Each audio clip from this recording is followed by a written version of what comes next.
தூங்கப் போகும்போது உங்க மனசு ஓயாம கத்துதா? இந்த கவலைக்கு ஒரு முடிவே இல்லையா? உடம்புல வர்ற ஒவ்வொரு வலிக்கும் நீங்க தேடுறது ஒரு மிராக்கிள். ஆனா அந்த மிராக்கிள் உங்க நாக்குலயே இருக்குன்னு சொன்னா நம்புவீங்களா? வெறும் 7 வரிகள் உங்க வாழ்க்கையையே மாத்தப் போகுது. அதுதான் சூரா அல் ஃபாத்திஹா. தெரியாதா? இன்னிக்கு நான் அதோட சக்தியை அன்லாக் பண்ணப் போறேன். இது குரானோட முதல் அத்தியாயம் மட்டும் இல்ல. இதுதான் குரானின் தாய், உம்முல் குரான். இதுல இருக்கிறது வெறும் 7 வரிகள்தான். ஆனா அந்த 7 வரிகளுக்குள்ள ஒளிஞ்சிருக்கிற மெடிக்கல் மற்றும் மென்டல் சீக்ரெட்ஸ் இன்னிக்கு நாம உடைக்கப் போறோம். நான் 2 வருஷமா ஃபாத்திஹா ஓதுறேன், ஆனா எனக்கு எந்த மாற்றமும் தெரியலையே ன்னு நீங்க சொல்றது எனக்கு கேக்குது. ஏன்னா நாம ஒரு புதையல் மேல நிக்கிறோம். ஆனா அத திறக்கிற சாவி இல்லாம சும்மா வார்த்தைகளை மட்டும் சொல்லிட்டு இருக்கோம். ஒரு மருந்தோட பவர் அதோட டோஸ்ல தான் இருக்கு. பிஸ்மில்லாஹிர் ரஹ்மானிர் ரஹீம். அல்ஹம்துலில்லாஹி ரப்பில் அலமீன். அர் ரஹ்மானிர் ரஹீம். மாலிகி யௌமித்தீன். இய்யாக நஅபுது வ இய்யாக நஸ்தஈன். இஹ்தின ஸிராத்தல் முஸ்தகீம். ஸிராத்தல் லஸீன அன்அம்த அலைஹிம் கைரில் மக்தூபி அலைஹிம் வலத்தால்லீன் ஆமீன். நீங்க ஆரம்பிக்கிற முதல் நொடியே அல்லாஹ்வின் கருணைய நினைக்கிறீங்க. இத சொன்ன உடனேயே உங்க மனசுல ஒரு கூலிங் எஃபெக்ட் ஸ்டார்ட் ஆகும். இது வெறும் ஆரம்பம்தான். இந்த வரிய நீங்க மூச்சை இழுத்து சொல்லும்போது சயின்ஸ் படி உங்க பிளட் பிரஷர் குறையுது. இது ஒரு இன்ஸ்டன்ட் மெடிக்கல் ஹேக். நபி ஸல்லல்லாஹு அலைஹி வஸல்லம் அவர்களே இத ஒரு ஹீலிங் மந்திரம் மாதிரி யூஸ் பண்ணிருக்காங்க. 4 வரி சொல்லி ஊதினதுக்கே நோய் ஓடிப் போச்சுன்னா யோசிச்சு பாருங்க. அதோட பவர். நம்மாலையும் முடியும் நம்பிக்கைதான் முக்கியம். அபூ ஹுரைரா சொன்னாங்க, ஃபாத்திஹா ஒன்னு போதும், அது குரானோட எல்லா அதிசயத்தையும் உங்களுக்கு கொடுக்கும்.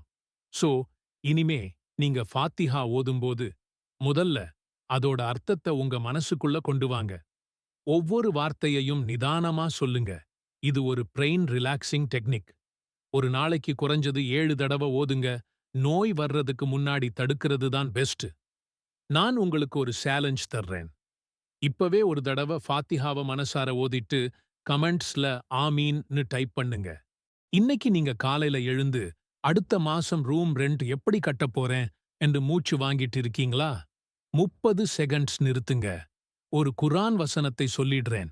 அது தினமும் ஒரு நேரத்துல ஓதினா இன்ஷா அல்லாஹ் கடன் காணாம போயிடும்.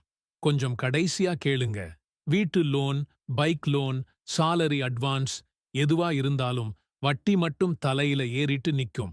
குழந்தைகள் ஸ்கூல் பேக் கேட்டா கூட கையில 100 ரூபாய் இல்ல. என்னை மாதிரி யாரும் இருக்காங்களான்னு தோணும். தமிழ்நாட்டுல மட்டும் 17 லட்சம் குடும்பம்தான் கடன் தள்ளுபடி கேட்டு அரசாங்கத்துக்கிட்ட கடிதம் எழுதியிருக்கிறாங்க. நீங்க தனியா இல்ல. குர்ஆன்ல 114 சூரா இருக்கு. அதுல 8 வசனங்களை மட்டும் கொண்ட சின்ன சூரா சூரத்து தீன். இது 95வது அத்தியாயம். முதல் வசனம் வத்தீனி வஸ்ஸைத்தூன். அல்லாஹ் தீனையும் அதன் மீது அவர் கட்டுப்பாட்டையும் சத்தியமாக்கறாரு. நபி ஸல்லல்லாஹு அலைஹி வஸல்லம் அவர்களோட நேச சஹாபாக்கள் கடன்ல சிக்கிட்டு இருந்தப்ப அல்லாஹ்வின் தூதரே துஆ சொல்லுங்கன்னு கேட்டாங்க.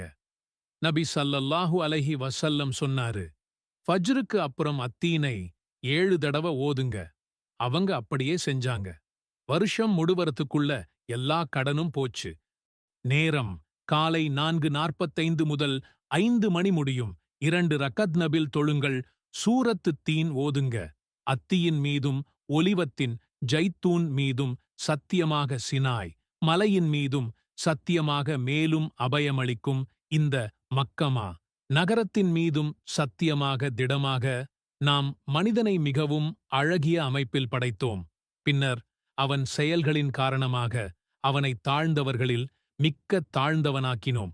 எவர்கள் நம்பிக்கை கொண்டு நற்செயல்களைச் செய்தார்களோ அவர்களுக்கு என்றும் முடிவில்லாத நற்கூலியுண்டு. எனவே இதற்குப் பின்னர் நியாயத் தீர்ப்பு நாளைப் பற்றி உம்மிடம் எது பொய்யாக்க முடியும்? அல்லாஹ் தீர்ப்புச் செய்வோரில் எல்லாம் மிக மேலாகத் தீர்ப்புச் செய்பவன் இல்லையா? ஓதும்போது மனசு முழுக்க அல்லாஹ் மேல நம்பிக்கை. இந்த வீடியோ பார்த்துட்டு இருந்தா இப்பவே சின்ன முடிவு எடுங்க. நான் சொன்ன முறையை 41 நாள் நம்பிக்கையோட பண்ணுவேன். நண்பர்கள் யாராச்சும் கடன் மாட்டியிருந்தா இந்த வீடியோ அனுப்புங்க. உங்களுக்காக ஒரு சின்ன பிரார்த்தனை. அல்லாஹ் நம்ம எல்லா கடனையும் தீர்த்திடட்டும், வீட்டில சந்தோஷத்தை கொட்டிக் கொடுக்கட்டும்.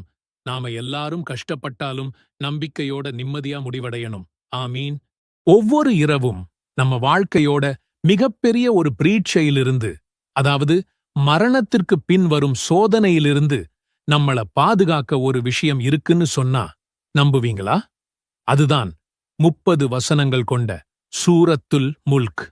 ஆமாம், இந்த சூறாவை தினமும் ஓதுற பழக்கம் நாம கற்பனை கூட செய்ய முடியாத பாதுகாப்பையும் அல்லாஹ்வின் கருணையையும் நமக்கு அள்ளித்தரும். திருக்குரானின் 67வது அத்தியாயமான சூரத்துல் முல்க் தபாரக் அத்தியாயம்னும் சொல்லுவாங்க. ஆட்சி என்பதுதான் இதனுடைய பொருள். இந்த முழு அத்தியாயமும் அல்லாஹ்வோட நிகரற்ற ஆட்சியையும் அவனுடைய படைப்புகளோட அற்புதங்களையும் ரொம்ப அழகா நமக்கு புரிய வைக்குது. வெறும் 30 வசனங்கள் தான், ஆனா இதுக்குள்ள நமக்கு கிடைக்கப் போற நன்மைகள் ஏராளம். வாங்க, இந்த வீடியோல சூரத்துல் முல்க் ஓதுறதால கிடைக்கக்கூடிய மிக முக்கியமான அதிசயமான சிறப்புகளைப் பத்தி ஒன்னொன்னா பார்க்கலாம். நாம எல்லாருமே ஒரு நாள் மரணத்தை சந்திச்சுதான் ஆகணும். அதுக்குப் பிறகு வர்ற வாழ்க்கைதான் நிரந்தரமானது. அந்த வாழ்க்கையோட முதல் வாசல்தான் கப்ருடைய வாழ்க்கை. அந்த கப்ருல நடக்கிற விசாரணையும் அங்க கிடைக்கிற தண்டனையும் ரொம்ப கடுமையானதுன்னு நபி ஸல்லல்லாஹு அலைஹி வஸல்லம் அவர்கள் நம்மை எச்சரிச்சிருக்கிறாங்க. அப்படிப்பட்ட கடுமையான வேதனையிலிருந்து நம்மை காக்கக்கூடிய ஒரு கேடயமா சூரத்துல் முல்க் இருக்கு. சூரத்துல் முல்க் ஓதுறதுல கிடைக்கிற மிக முக்கியமான சிறப்பு இதுதான்.